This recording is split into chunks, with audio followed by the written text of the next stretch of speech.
Hello, my dear students. Today we will start our new chapter, chapter number 8, gravitation.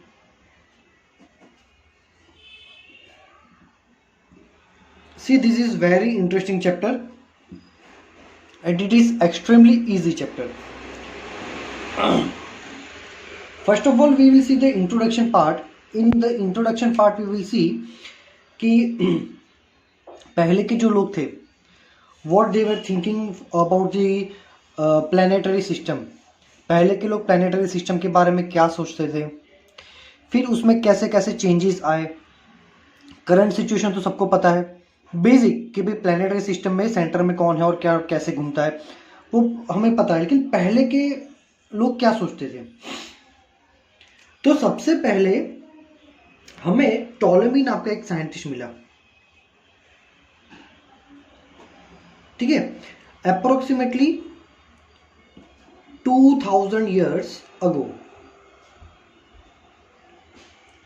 Ptolemy नाम का एक scientist था. उसने सबसे पहले एक प्लैनेटरी मोशन का एक मॉडल दिया और उस मॉडल को नाम दिया था जियोसेंट्रिक मॉडल. कौन सा मॉडल दिया था? Geocentric model. According to geocentric model, this Earth was in a center, and all the celestial objects. What is the meaning of celestial objects? Book में ऐसा लिखा है कि all the celestial objects like Earth and Moon, everything is rotating around the Earth according to this geocentric model. Ready? Celestial objects मतलब ऐसे objects, a natural object which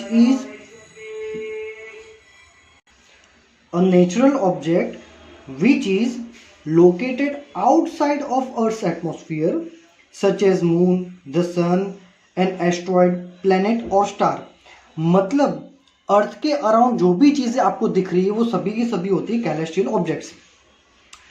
तो Ptolemy ने हमको जो जियोसेंट्रिक मॉडल दिया था, according to this geocentric model, Earth is in center and all the celestial objects like moon, other planets are revolving around the Earth. Ready? अब यहाँ पे देखो बुक में क्या लिखा है कि in which all celestial objects, stars, the sun and the planets all revolve around the Earth. ठीक है. The only motion that was thought to be possible for celestial object was motion in a circle. अब उन्होंने क्या बोला था कि ये type का जो मोशन है उसमें सारे ही ऑब्जेक्ट्स जो है वो सर्कुलर मोशन परफॉर्म कर रहे हैं. क्या मोशन परफॉर्म कर रहे हैं? Circular motion. तो ये उनका थॉट था. अब ये सर्कुलर मोशन भी कैसा था, क्योंकि ये बहुत कॉम्प्लिकेटेड हो जाता है कि सारे के सारे सर्कुलर मोशन. तो उन्होंने बोला कि एक प्लेनेट मान लो छोटा सर्कल कर रहा है तो दूसरा प्लेनेट उससे बड़ा सर्कल कर रहा है, फिर और बड़ा. They are making bigger and bigger and bigger circles and all the circles are having same centre what which is the earth. ठीक है. तो इस तरह का उन्होंने एक जियोसेंट्रिक मॉडल दिया था. ठीक है. Similar theories were also advanced by Indian astronomers over 400 years later. India के साइंटिस्ट ने 400 साल के बाद सेम थियोरीज उन्होंने भी दी थी. वी नो दैट कि ये थियोरी गलत है. However, a more elegant model in which the sun was the center around which the planets revolved, the heliocentric model. फिर एक नया मॉडल आया जिसको बोलते हैं heliocentric model.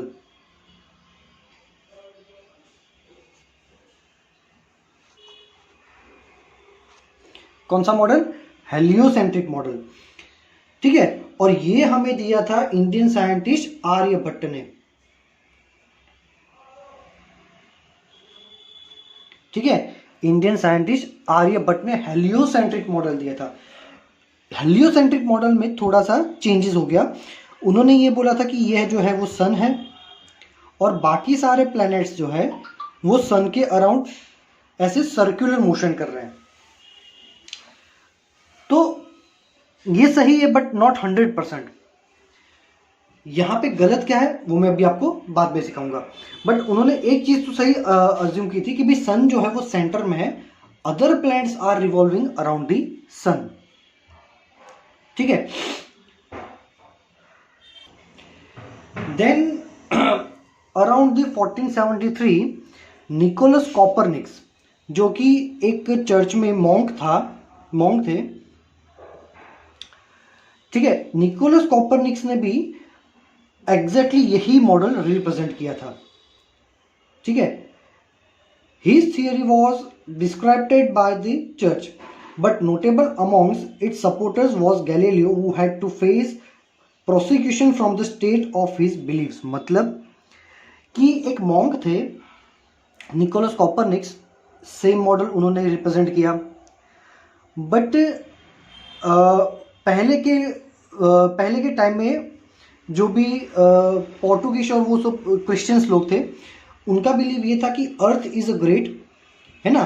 So he believe that specially the church was believe that earth is a great, not sun is a great. But as a monk उन्होंने जब ये स्टेटमेंट दिया था कि sun is in centre, so church ने उसको valid नहीं माना. ठीक है. बट उनका एक बहुत अच्छा फॉलोअर था गैलीलियो.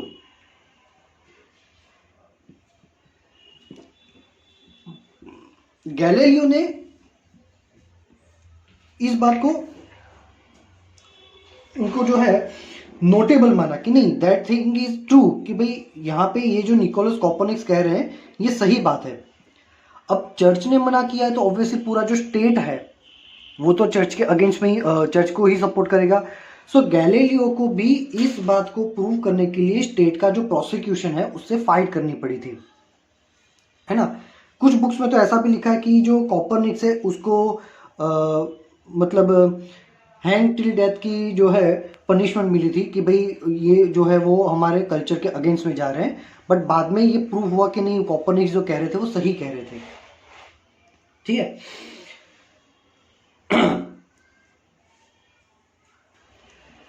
अब ये जो गैलीलियो है, गैलीलियो के टाइम पे ही एक और साइंटिस्ट थे जिसका नाम था टाइको ब्राहे. क्या नाम था? टाइको ब्राहे. टाइको ब्राहे ने क्या किया था कि उसने अपनी पूरी लाइफ बैठे बैठे बस प्लैनेट्स के मोशन को ऑब्जर्व किया. He observe the motion of planets during his whole life and making notes on the motion. By using these notes and the thesis, student of Tycho Brahe, which was a Kepler, he derived 3 important laws. So Kepler is the first scientist who finally gave us the exact idea of the planetary motion and gave 3 very important laws which are known as the Kepler's laws of planetary motion. ठीक है. Kepler's 3 main laws of planetary motion. तो ये हमारा introduction portion था कि भाई पहले Ptolemy ने जियोसेंट्रिक मॉडल दिया था जिसमें अर्थ सेंटर में था और सब सर्कुलर मोशन कर रहे थे. फिर आर्यभट्ट ने हेलियोसेंट्रिक मॉडल दिया था जिसमें सन सेंटर में है और बाकी प्लैनेट्स मोशन कर रहे हैं, ये भी सर्कुलर मोशन ही था. ठीक है. फिर यहाँ पे निकोलस कॉपरनिक्स नाम का जो मॉन्क था उसने भी ये बात को बोला कि ये सही है, बट उसको फिर वैलिड नहीं गिना. गैलीलियो ने भी बोला कि भाई ये बात सही है. गैलीलियो के टाइम पे टाइको ब्राहे आया था, उसने पूरी लाइफ अपना यही मोशन को स्टडी किया, नोट्स बनाई. वो नोट्स का यूज़ उसके स्टूडेंट ने किया, केप्लर ने, और केप्लर ने फाइनली ये 3 लॉज बनाए. We will see all the laws step by step. First is the law of orbits. ठीक है. पहला रूल कौन सा है? Law of orbits. तो ये लॉ क्या बोलता है? All planets move in elliptical orbits. देखो, सबसे पहली बात तो जो आर्यभट्ट ने और कॉपरनिकस ने सबने जो बोला था वो गलत थी। वो सबने क्या बोला था कि भाई प्लैनेट्स जो है वो सन के अराउंड सर्कुलर मोशन करते हैं। सेंटर में सन है वो बात सही है, लेकिन सन के अराउंड जो प्लैनेट्स सर्कुलर मोशन कर रहे हैं वो सर्कुलर मोशन नहीं है, they are the elliptical orbit motion. Circular orbits में गोल गोल नहीं घूम रहे पर एलिप्टिकल ऑर्बिट्स में घूमते। क्या होता है ये एलिप्टिकल ऑर्बिट, ये मैं आपको एक्सप्लेन करता हूँ। All planets move in elliptical orbits with the sun situated at one end at one of the foci means foci of the ellipse।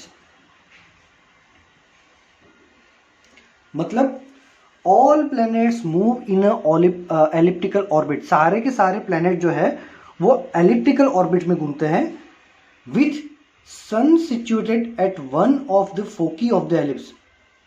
क्या होता है ये एलिप्स? तो एलिप्स को हम दो तीन मेथड से समझेंगे। मान लो कि एक सर्कल है, ये दूसरा सर्कल। अगर दो सर्कल को मैं ऐसे पास में रखूं और उसकी एक बॉर्डर अगर बनाता हूं like this,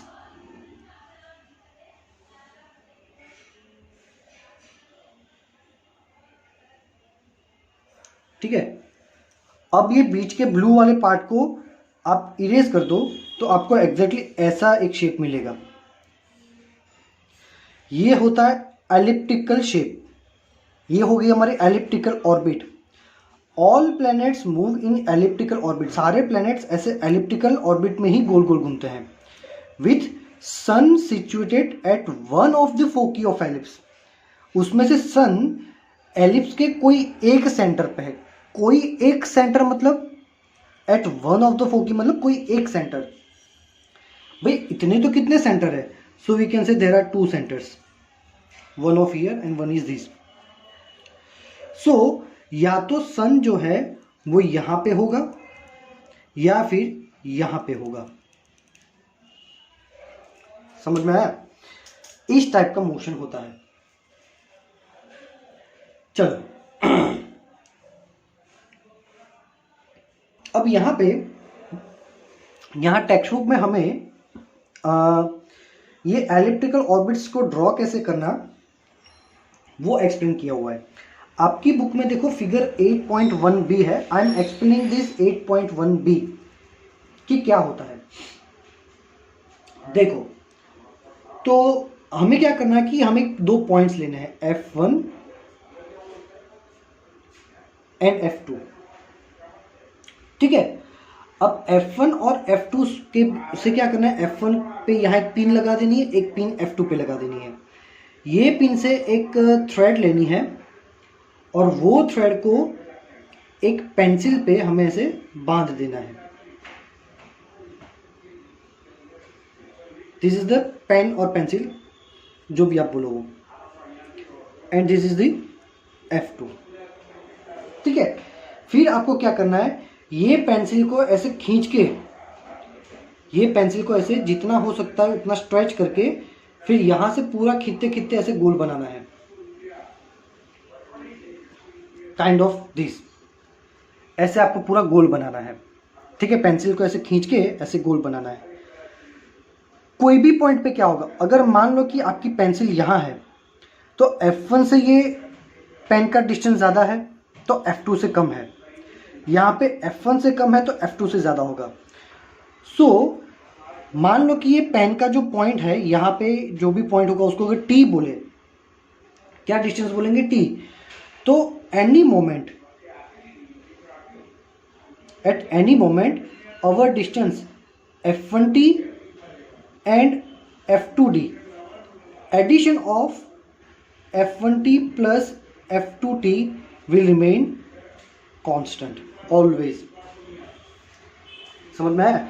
F1T plus F2T कैसा रहेगा हमारा? ऑलवेज कांस्टेंट, ठीक है। तो ऐसे हमें यूं सर्कल बनाना है। ये F1 F2 क्या है, हमारे एलिप्स के दो सेंटर है। मतलब सन या तो यहाँ पे होगा या फिर सन यहाँ पे होगा। अब एक और डायग्राम ड्रॉ करते हैं। ये मान लो कि हमारा ये एलिप्टिकल है, आपको प्रॉपर एलिप्टिकल ही अज्यूम करना है, जो बुक में ड्रॉ किया है ऐसा, ठीक है। अब ये हो गए उसके दो सेंटर, मान लो एक है S और एक है S1। सन या तो यहां होगा या तो यहां होगा। We are assuming that sun is located over here, ठीक है। नाउ हम क्या करेंगे, ये एलिप्टिकल के 4 इक्वल पार्ट करेंगे। क्या करेंगे, 4 इक्वल पार्ट करेंगे, ठीक है।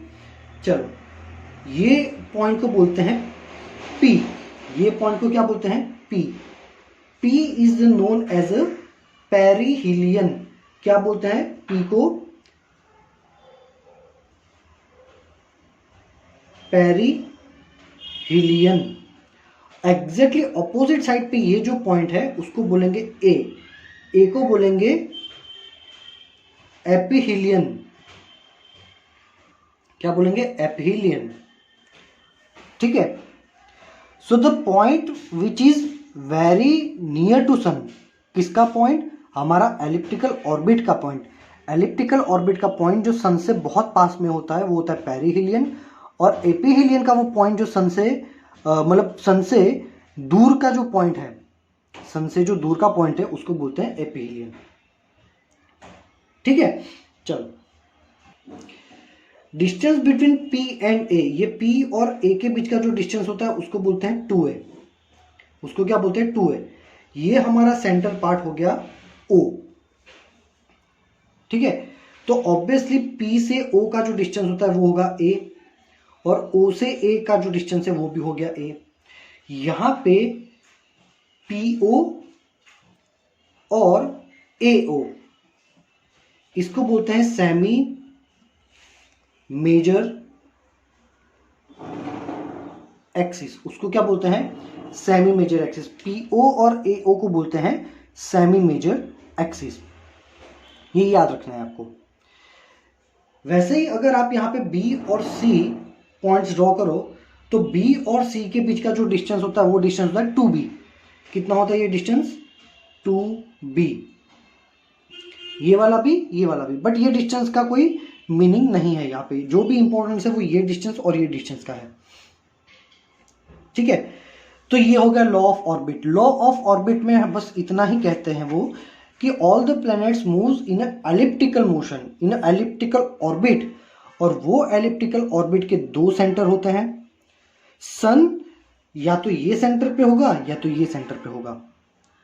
सन के जो नियर वाला पॉइंट है वो पेरिहिलियन है, और सन से जो दूर का पॉइंट है वो एपिहिलियन है।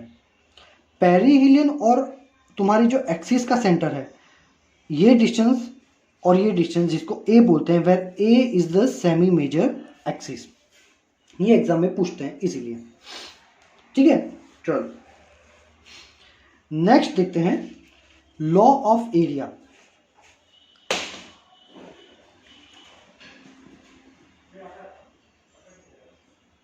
लॉ ऑफ एरिया, तो क्या होता है लॉ ऑफ एरिया, देखो सपोज ये हमारा प्लैनेटरी मोशन हो रहा है, सन हमारा यहां है और यहां पे एक प्लैनेट है P। P stands for planet. Now what is the law of area, तो पहले लॉ लिखते हैं कि planet will sweep equal area in equal time. Planet will sweep equal area in equal time means, देखो मान लो कि हम 5 मिनट का टाइम लेते हैं। ये हमारा प्लैनेट P यहां पे था, तो line joining between sun to planet हम ड्रॉ करते हैं, ये वाला। 5 मिनट के बाद हमारा प्लैनेट पहुंच गया यहां पे P डैश। अगेन मैं यहां से ये ऐसे लाइन ड्रॉ करते हैं। सो यहाँ पे हमारे प्लेनेट ने टोटल कितना एरिया स्वीप किया, कितने एरिया उसने कवर किया, ये शेडेड पोर्शन, इतना एरिया उसने कवर किया कितने मिनट में। सो वी कैन से ये पूरा जो उसने ट्रैवल किया वो 5 मिनट में कवर किया है। ठीक है। According to law of area, law of area क्या कहता है कि कोई भी प्लेनेट इक्वल टाइम में हर बार एक जितना ही एरिया कवर करेगा। अब हमने लिया 5 मिनट और उसमें इसने इतना कवर किया, तो मैं कोई भी 5 मिनट लूंगा तो उसमें वो सेम एरिया ही कवर करेगा। ठीक है। मान लो कि अब मेरा प्लेनेट जो है वो ऐसे रिवॉल्व कर रहा था, रिवॉल्व करते करते मेरा प्लेनेट वापस आ गया यहाँ पे P, और मैं 5 मिनट का ही टाइम इंटरवल लेता हूँ, तो ऑब्वियसली आपको क्या लगेगा कि 5 मिनट में उसने इतना डिस्टेंस कवर किया, इतना, तो इतना मैं यहाँ पे ड्रॉ करूँ तो ये ऑलमोस्ट उसके जितना हो गया। मान लो ये P डैश है, तो मान लो कि भाई 5 मिनट में उसने यहाँ पे इतना डिस्टेंस कवर किया, तो यहाँ पे भी इतना ही डिस्टेंस कवर करेगा। अब ये एरिया कितना कवर किया फाइंड करते हैं, तो ये एरिया तो इतना ही हुआ। ऑब्वियसली वी कैन से कि this area is bigger than this, and according to rule planet should sweep equal area in equal time, equal time में इक्वल एरिया ही उसको कवर करना पड़ेगा।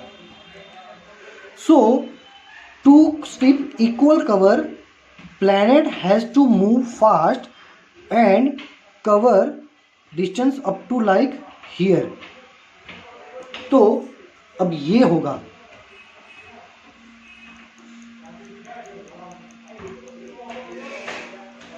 नाउ वी कैन से कि भाई ये area और ये एरिया कुछ इक्वल जैसा होगा।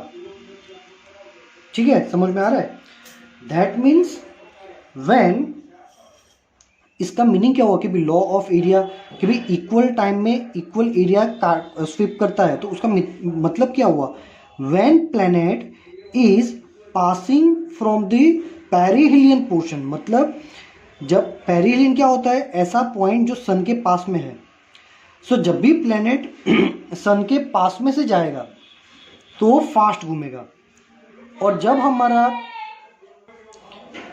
हमारा प्लैनेट सन से दूर जाएगा तो उसकी स्पीड कम हो जाएगी। ये याद रखना, प्लैनेट सन से दूर है तो स्लो ट्रैवल करेगा, और जब सन के पास है तो फास्टर ट्रैवल करेगा to cover equal area in given time. ठीक है, चलो अब यही जो हमारा प्लैनेटरी ये लॉ ऑफ एरिया है, उसका एक और रिजल्ट भी निकलता है, और ये रिजल्ट आपको पेज नंबर 185 में दिया हुआ है। ठीक है, ये रूल पेज नंबर 184 में है, बट इसका एक मैथमेटिकल रिप्रेजेंटेशन पेज नंबर 185 में है। चलो अब मान लो कि भाई इसने इतना एरिया कवर किया, अब इसको हम मान लेते कि भाई ये ऑलमोस्ट ट्राइंगल है। ये क्या है, हमारा ऑलमोस्ट ट्राइंगल है। ठीक है, तो ये हमारा हो गया रेडियस। अब ये डिस्टेंस कितना होगा, तो velocity is equal to distance by time. So distance is equal to velocity into time. ये हो गया हमारा डिस्टेंस, ये वाला डिस्टेंस, इतना वाला। ठीक है, तो ये हमारा ट्राइंगल है, तो ट्राइंगल का एरिया क्या होगा, सो एरिया मतलब 1/2 बेस इनटू एल्टीट्यूड, और ये हमारा डिस्टेंस कितना मिला, v डेल्टा t। ठीक है, चलो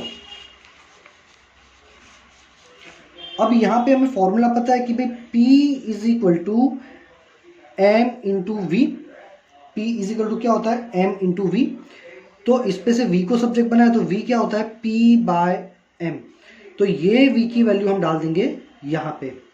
सो delta a is equal to 1/2 r into p delta t by m। ठीक है, चलो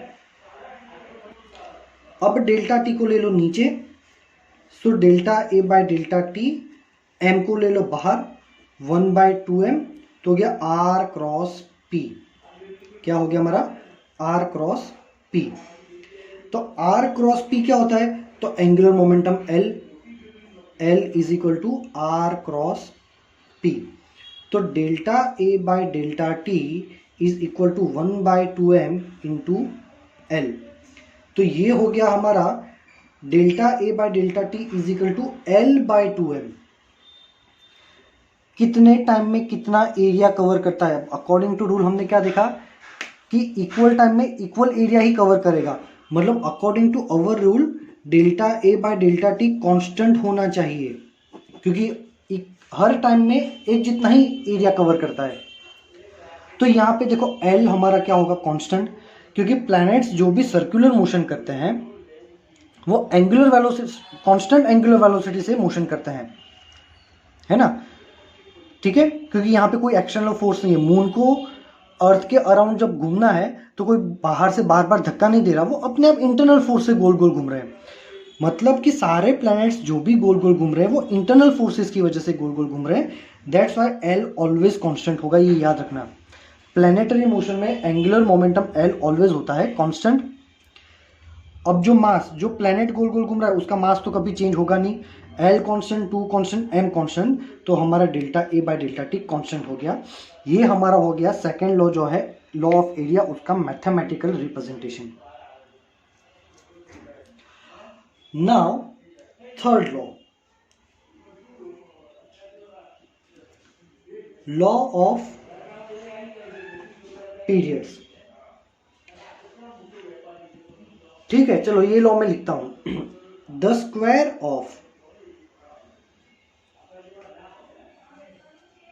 the time period of revolution, the square of the time period of the revolution। Time period of revolution मतलब planet यहां पे है और मान लो ऐसे मोशन कर रहा है, पूरा सर्कल कंप्लीट करके जब वहां पे वापस पहुंचेगा, ये पूरे सर्कल को कंप्लीट करने के लिए जो भी टाइम लगता है उसको बोलते हैं टाइम पीरियड, जिसको हम डिनोट करेंगे कैपिटल T से। ठीक है, is proportional to the cube of the semi major axis। मतलब कि भाई कोई भी प्लेनेट जो एक पूरा सर्कल कंप्लीट करने के लिए जो टाइम लेता है, पीरियोडिक टाइम कैपिटल T, वो कैपिटल T का square is proportional to the cube of the semi major axis। Semi major axis क्या था वो मैंने आपको बताया था। ठीक है, so this one is a very important rule. ठीक है, चलो तो यहां पे हमारा केपलर्स के हमने तीनों के तीन लॉ देख लिए और इंट्रोडक्शन पोर्शन यहां पे हमने कंप्लीट कर लिया है। ठीक है, सो आई होप कि आपको ये सारा सब कुछ समझ में आएगा। केपलर्स के जो लॉ है ना वो इम्पॉर्टेंट है। कभी कभी एग्जाम में 2 मार्क्स में पूछ लेते हैं कि भाई explain about Kepler's first law and second law.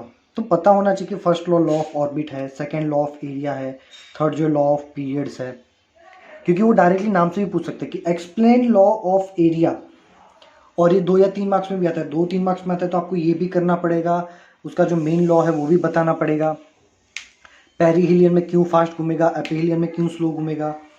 और ये जो आपको डेटा दिया हुआ है लॉ ऑफ पीरियड्स का, ये यहाँ पे आपको डेटा का एक पूरा टेबल बनाया है ना, कि यहाँ पे देखो कि भाई t² proportional to a cube है। प्रोपोर्शनल रिमूव करेंगे तो एक कांस्टेंट आएगा, यहाँ पे ये कांस्टेंट को बोला है q। तो q क्या होगा? t² bye a cube. q क्या होगा? t² bye a cube. ये रहा, ये जो q है वो t² बाय a क्यूब है। तो यहाँ पे मर्क्यूरी के लिए सेमी मेजर एक्सिस 5.79 a है और a यहाँ पे 10⁻10 के पावर में दिया हुआ है, मतलब 5.79 इंटू 10⁻10 मीटर, इतनी लंबी उसकी सेमी मेजर एक्सिस है। उसका पीरियोडिक टाइम है कैपिटल T 0.24 ईयर्स, है ना। और जो कांस्टेंट है Q उसकी वैल्यू दी है 10⁻34। ये मर्क्यूरी है, वीनस और सबका दिया। देखो अर्थ का जो सेमी मेजर एक्सिस है वो 15 इंटू 10⁻10 मीटर है, और अर्थ जो है वो 1 साल लगाता है पूरा कंप्लीट रेवोल्यूशन करने में, तो कैपिटल T हो गया 1 ईयर, ठीक है। और अर्थ के लिए जो Q की वैल्यू है वो 2.96 है, तो Q तो कांस्टेंट था, तो देखो ये सारी की सारी वैल्यू ऑलमोस्ट सेम है। This gives Q is a constant. ये याद नहीं रखना है हमें, ठीक है। ये भी याद नहीं होगा तो भी चलेगा, ये बस इंफॉर्मेशन के लिए। और यहाँ पे तुम्हारा वो dA/dt कांस्टेंट होता है, वो लॉ।